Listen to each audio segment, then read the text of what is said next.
So what's up guys, welcome back sa atong tirada no. So tirada taron, so gibali ila-ila sa atong bagong pana. So diara unang tira na to.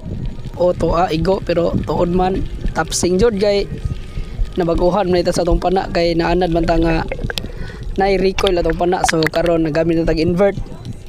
So set up na to dai kay 110 cm niya, 7 mm ang shaft, tendons gikan ni Master RJ, Master Kanyoto o tulo ka 16 mm.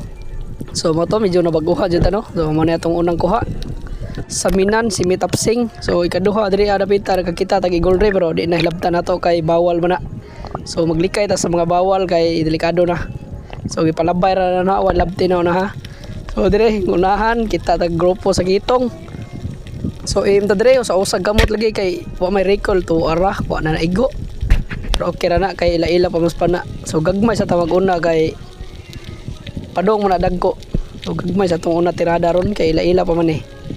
So kita na mo tag saminan diri daghan yung mga saminan diri nga spot guys kaso di lamon ta kaigo. O dara pagduol nila jud nagduha man ta diri o nagiduha ag kamot kay simi awaaw mo lagi. Tara wa na po naigo. So sunod ya drop dire kinaugmaan na ni dire na ni sa kuan amo kay balik tong una didto to sa Kanigaw tong una nga clip.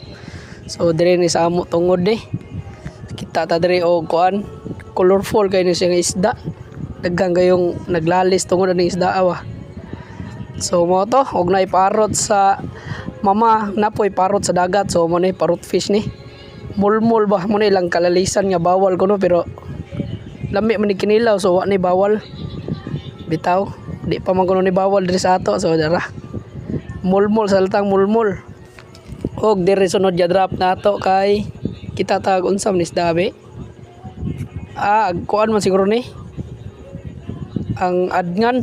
So mo ni adngan siguro ni. So good size na ni adngan no. So mo ni so aglas na to nga kuha kay murag simi lami ni tinuwa ni unis daaw dara ay di maklaro kay gamay raman gaut bitaw ni siya. So lami kini tinuwa ni. So dara mo na ni isda So mora to. Salamat sa inyong pagpaminaw sa akong yabag-yabag nga kuan ba voice over. Bye bye.